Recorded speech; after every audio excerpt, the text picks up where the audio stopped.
We are all aware of the power of words, the way the proper frame sets the scene. Once upon a time is one of the most recognizable frames, reused time and time again in variations across all cultures. The frame signals our expectation to what type of story we are about to hear. But why do these stories continue to be told? If fairy tales are simple, why don't we outgrow them? My name is Christy Winslow, and I'm a writing and English literature major with a minor in anthropology. Thank you for taking the time today to attend my presentation on memetic meaning making in fairy tales. I'd like to take a moment and thank both Dr. McLeod and the McNair Scholars Program for the opportunity to do this research. I spent the summer of 2020 examining fairy tales, their narrative structure, the process of expressive response, and meaning making within fairy tales. I looked specifically at Snow White and several of its variations, which will be the primary examples I use today. A brief overview of what I'll be talking about is fairy tale memetic evolution, their role as initiation structures, meaning making and expressive response, personality reintegration, and Snow White variations. Fairy tales have been around for as long as storytellers have existed. Over time, these stories have undergone memetic evolution, undergoing constant change. According to Jack Zipes, a fairy tale scholar, memetic evolution occurs when fairy tales are deliberately altered by their tellers, folded back upon themselves. These are not just copies of the fairy tale, but are reflections of the ideological values and norms of a culture. Therefore, while fairy tales are varied, they also have the same narrative structures, riddled with spaces such as lack of description and characterization. These are stories that are magical, where an everyday hero faces a struggle that results in an external transformation. Over time, they filled the role of initiatory stories, providing a safe space for readers to respond to changing life stages. Fairy tales reflect the values of their cultures and their societies and display the moralities and ideological norms of them. So every time a fairy tale is retold, the storyteller leaves behind their own imprint, building on the story that was already there. Now, this intentional alteration of the stories for their own cultures was done to reinforce their societal ideals and to address the conflicts that arose within a society. This alteration was more than just memetic or imitation, because it was not merely a copy of the story, but is actually memetic, or a copy that has been folded back upon itself.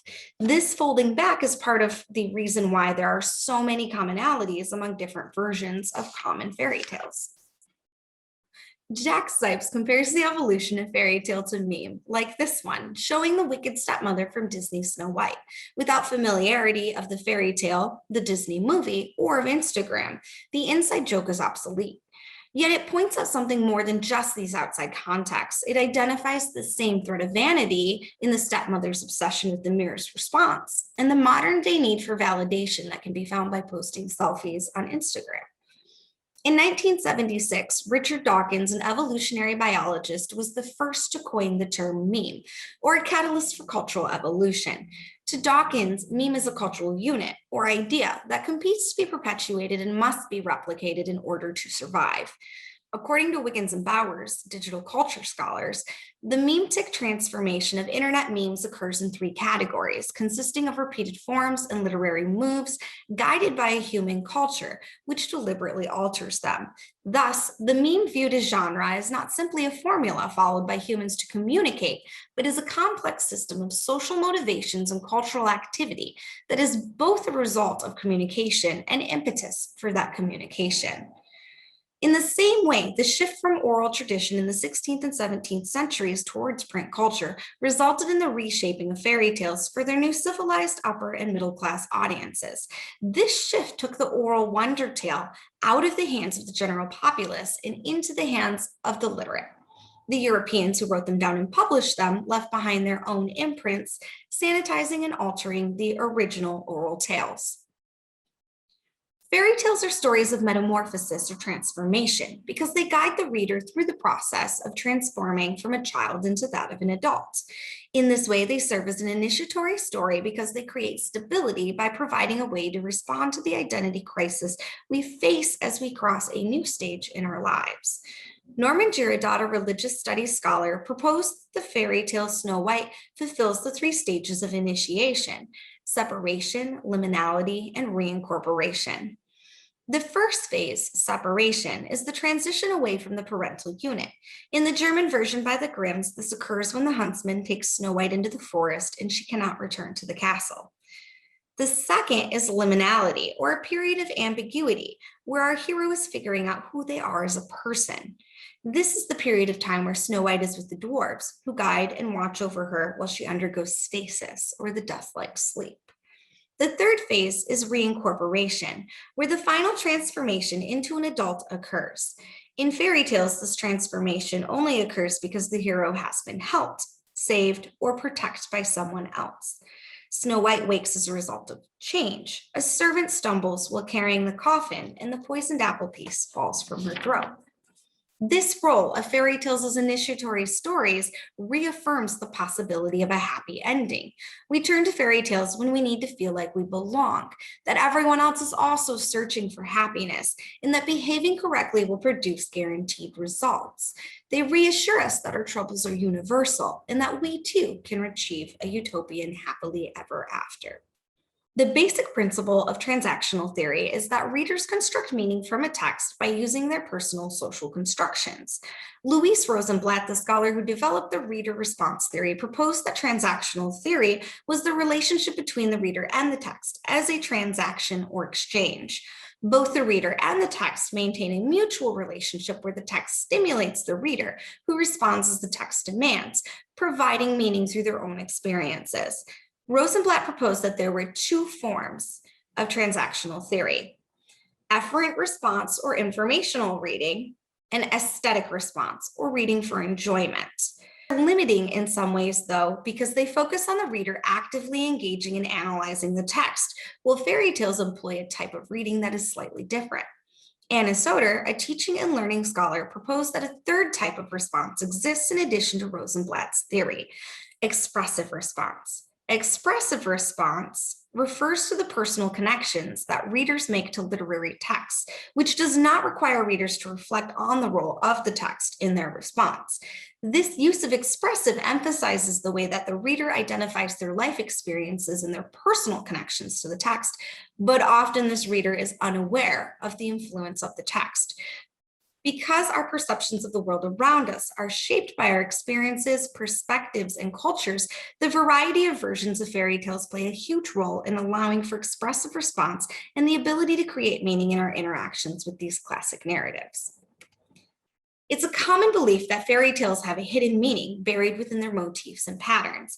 These meanings are affected by our own internal social constructions and perceptions that are always in play, our personal experiences that make up our knowledge and responses to events. We apply these personal experiences to the gaps in fairy tales, narrowing the distance between fairy tale reality and our own, creating a rich environment in our minds that results in meaning making. It is as if the fairy tale has taken the reader by the hand, guided her in linking emotion with memory, affirmed for her that this linkage is rightful, and thusly ushered her out of emotional chaos and into a place of self-acceptance. Elizabeth Bolton, a master's student at the University of Toronto, wrote this about the process that occurs unconsciously within the reader of fairy tales, and it's just spot on. In fairy tales, it's usually an inherent process. The text is comprised of one-dimensional features such as a lack of characterization, description, and personalization. This allows readers to fill those spaces with their own experiences, building the story up and creating personal meaning that can lead to the resolution of internally held conflicts. So as a reader follows the traditional path of the fairy tale's narrative, they are filling in these blanks with their own memories, resolving conflicting feelings related to them. Sheldon Cashton, a clinical psychologist, has done extensive work on the connection between fairy tales, their hidden meanings, and how these tales contribute to personality reintegration. If fairy tales exist to guide readers towards cultural ideologies and serve as initiatory stories, then they also provide the opportunity to allow readers to understand the relationships that they have within their own lives and their personal failings. Through our readings of the stories, we are able to address specific unhealthy predispositions that we have within ourselves. In Snow White, the main sin that is addressed is vanity. Of course, the stepmother is the primary example of vanity. Not only does she spend a large amount of time looking at herself in the magic mirror and feels as if she must be the most beautiful of all, but Snow White herself falls prey to vanity. Throughout the sequence in the Grimm's tale where the stepmother tries to kill her, it is vanity that continues to open the door. Snow White's desire for the laces, which served as a signal of budding maturity, the comb that was so beautiful, and finally the poisoned apple that revealed that beauty was more than skin deep. It is Snow's own vanity that must truly be overcome. By reading fairy tales, the reader faces their own inner struggles with these issues. The story models an appropriate way to handle the struggle in a way where good overcomes evil, and where once the witch dies, a happily ever after can be achieved. This tells the reader that if they are able to overcome their own shortcomings, they too can achieve their happy ending and find freedom. Snow White is a fairy tale that shows its memetic evolution through the inclusion and exclusion of specific features. In particular, I studied two versions of the tale, the Celtic Silver Tree and Gold Tree by Joseph Jacobs, and the German Little Snow White by the Brothers Grimm. Both of these stories are stories of rivalry and jealousy and contain the motif of the sleeping or resurrected princess, yet each displays the imprint of their culture differently. For instance, while we are all familiar with the magic mirror, in Silver Tree and Gold Tree, it is a talking trout in the bottom of a well that incites the jealousy of Silver Tree. Silver Tree is the biological mother of Gold Tree, an aspect that was found in the original Grimm version, but is also countered by the unnamed second wife character who acts as a surrogate mother in many ways. Likewise, the mechanism of the enchanted sleep is different between both tales, and while the Grimms entomb their princess in a glass coffin, the Celt's princess is locked away in a room where she is later discovered and woken by the next wife. This second wife could be viewed as a doubling of jealousy, but instead provides an example of a healthier female relationship that is lacking in the German version. In the German version, the father is an absent figure, mentioned but never actually present. This is an important absence in a story where the jealousy provoked by the girl's beauty is likely a result of competition for his favor. In the Celtic version, the king is aware of his wife's jealousy, sends away his daughter for marriage, but seems to forget the reason a year later, and then again the following year, when he allows his queen to visit her. It's unclear how the king really feels about his daughter, just that he's unwilling to have her killed. But I think it's important to note that while the German version lacks a true father figure, and it has been argued that the huntsman fills this temporarily, although I don't agree, in a way the seven dwarfs fulfill this role, guiding Snow White and offering her a home and watching over her.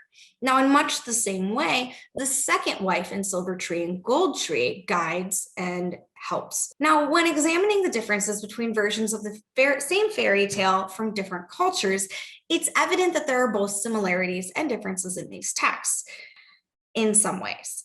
It's important to look at what's changed, though, between these versions and figure out why they are different, because through figuring out why they're different, it can lead us in the right direction towards the next stage in the evolution of these fairy tales. This needs to go beyond just being memetic, but it has to be memetic, folded back upon itself so that we recognize its original source, but find the transformation that we need to create our own meanings. The role of metamorphosis in fairy tales is important because it teaches us about ourselves as a culture. Fairy tales serve to reinforce our ideological norms, and they remind us that we're not alone in the world, confirming that our troubles and desires are universal. This is why fairy tales are often viewed as stories for escapism, why people come back and reread them over and over again, even as adults. And in a time of great displacement, we once again need to create new fairy tales that can answer the needs of our own culture.